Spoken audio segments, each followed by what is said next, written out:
As maritime archaeologists, we're coming up here to try and understand what this monument means to our history and the history of Hawaii. And at kind of a whole different level, it's something that you can't see from the surface.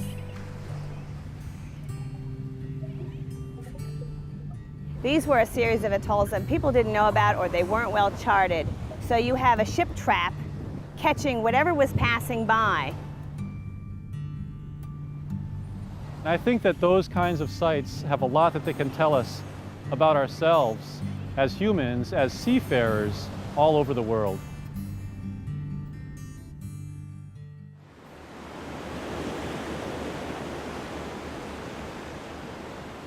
We're in the Papahanaumokuakea Marine National Monument, and it's the extension of the Hawaiian Island archipelago about 1,000 miles north. Kind of figure out a feasible area that looks like it might match up.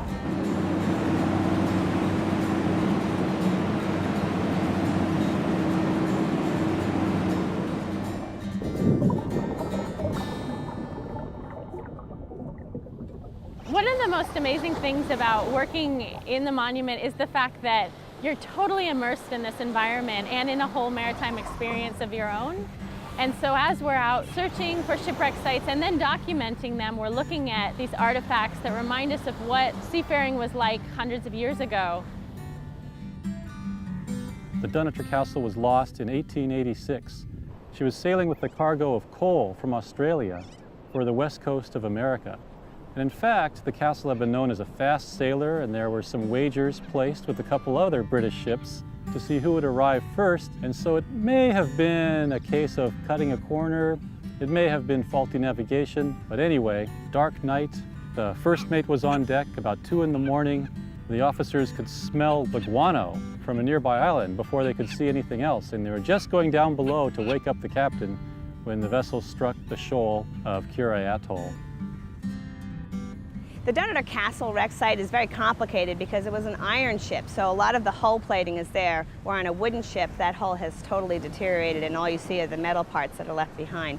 But the Dunottar Castle is a very scattered site, but just filled with many, many things. What makes Shipwreck exciting to visit is that there are almost no iron riveted hulls, full rig sailing ships left in the world. The monument is part of the National Marine Sanctuary Program, and one of the real strengths is that they combine management of these historical resources like the shipwrecks with the natural resources, the coral reefs, the marine mammals. It's a wonderful, pristine environment, and that doesn't mean just shipwrecks or just natural resources. All these things out here are one ecosystem. What we do as archaeologists when we're working on these remote locations and at these sites is basically to document the data, interpret it, and bring that interpretation back to the people.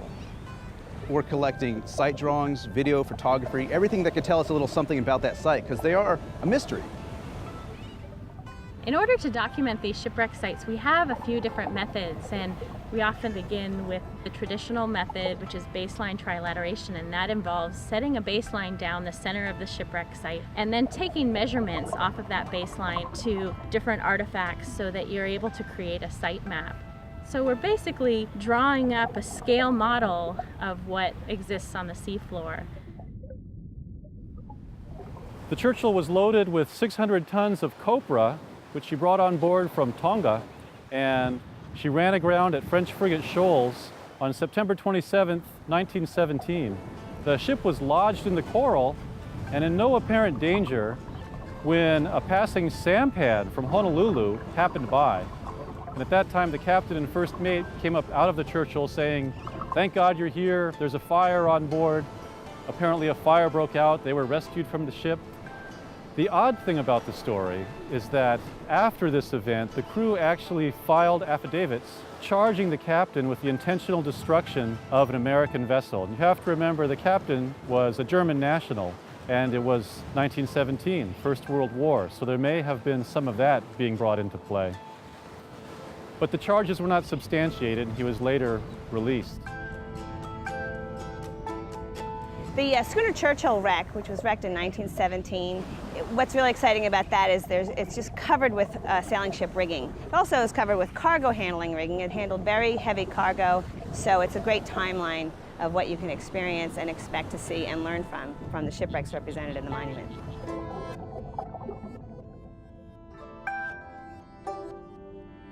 Well, the collection of artifacts as a whole is like the telling of a story. So when you have all the pages of the story right there, it's a lot easier to retell. So coming out here and really seeing how things lay on the bottom, seeing how artifacts relate to each other, you can glean a lot of information from that as an archaeologist. Shipwrecks are considered non-renewable resources, and so it's pretty important that we're out here and we're protecting them and that we understand more, because it's something that it's a part of all of our past and it's a part of all of our heritage. Last time we hand out stuff like this, you know, the thing we saw today. While at French Frigate Shoals, we decided to investigate an area that was a historic anchorage. We began towboarding in this area, and within the first few minutes of our towboarding session, we discovered a historic anchor. And so when we stopped to investigate the anchor and search around a little more, we discovered what appeared to be an early 19th century shipwreck site. The whaling wreck that we just found is pretty exciting. Number one, we're the first people to see it. So coming across a new wreck is always probably one of the most exciting things you'll do in your career. But whaling wrecks themselves, and especially these early sites, are pretty intriguing. It's an area that we don't have a ton of material information on, so archaeology can really complement the historical record. When we first came upon the whaling site here on French Frigate Shoals, we just saw the anchor, and the anchor itself indicated that it was a fairly early site, and we didn't see a lot of iron parts scattered about the bottom, and so it was probably a wooden wreck. But it wasn't until we came across the tripods and a huge scatter of bricks that we knew we had a whaling ship for sure. It's one of the best indicators that you have a whaling vessel. It's always exciting to be able to come up this beautiful location in the atolls, but when you combine that location, the work we're doing with these brand new discoveries, these whaling shipwrecks, this huge worldwide history, it's really exciting. You know, it's in these things that people haven't seen for well over 100 years.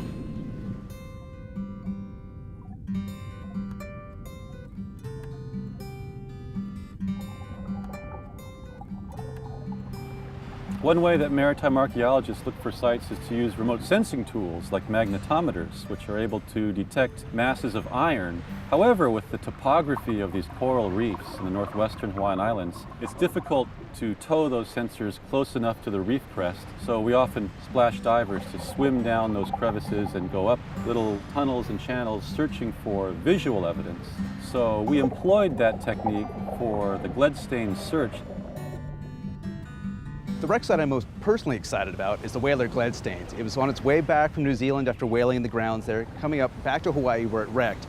The environment that it's laying in is absolutely incredible. So these deep crevices and these cliffs, and in between those little areas is where the artifacts are, the cannon, the tripod, the anchors. It's not easy to find, but the search for it is almost as rewarding as the actual find. And when we do find it there, it's incredible.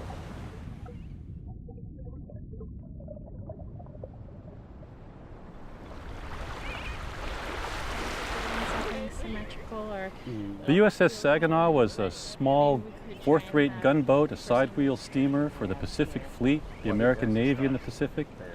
The last mission of the Saginaw was actually to come out to Hawaii to support a team of hard-hat diving engineers. The lieutenant commander did something that is actually very responsible.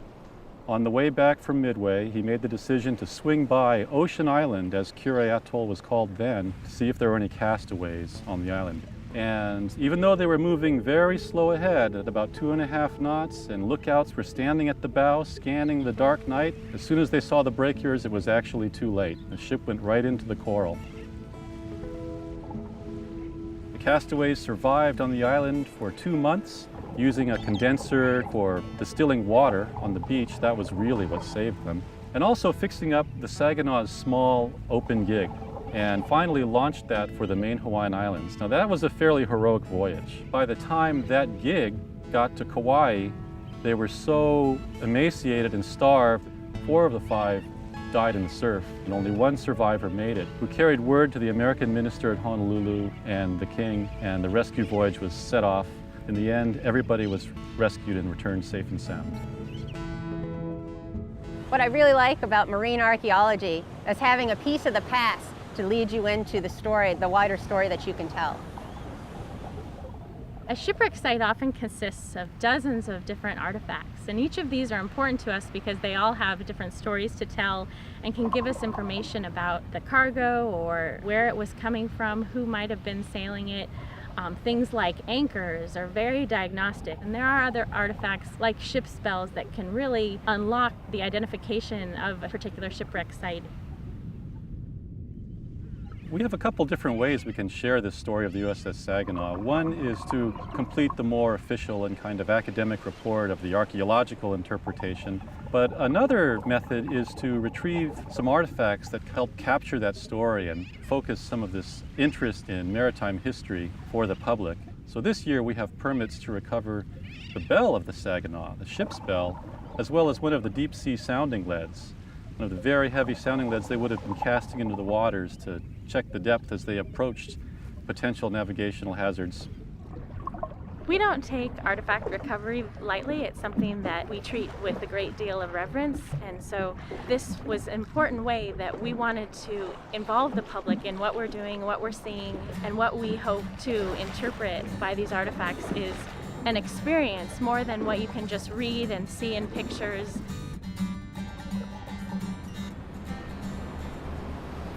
For maritime archaeologists and historians who have a passion for shipwreck sites and the history that's encapsulated by these kinds of discoveries, we also love the traditions and the lore of seafaring.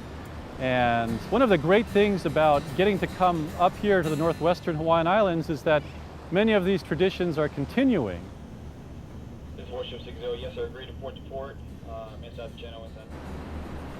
Studying maritime heritage in the monument is very relevant even for today because we need ships just to get here. We are on a large research vessel, the Hi'elakai, no research ship, which has full-time master mariners on board sailing the ship. We have small boat operators. So these skills are still present. There's shipping crossing these waters between the continents all the time.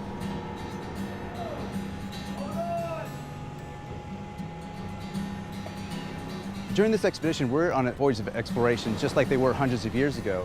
Navy men, whalers, explorers, Hawaiians, what have you, and be able to repeat that sort of journey for our own purposes, archaeology, all that sort of research. It's really rewarding to be back here.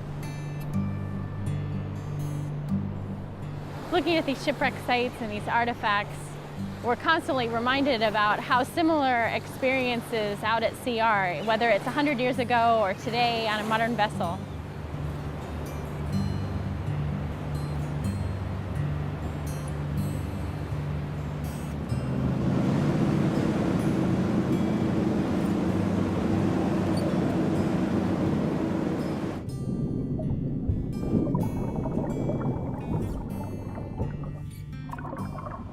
The Quartet is an iron steamer on Pearl and Hermes Atoll, and it's a really interesting site.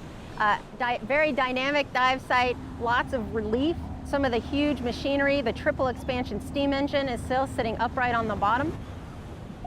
This is a Liberty ship, and so Liberty ships really are tied to a specific period in the Pacific, the World War II period, where these things were cranked out to support the whole Navy train, to operate in enemy waters. You can just tell the power of the sea when you look at it. It's a beautiful, large ship encountered a reef and it's just totally blown apart and destroyed. It's kind of humbling being a ship captain out here in the sea and just understand the power that you're dealing with, and you got to respect Mother Nature.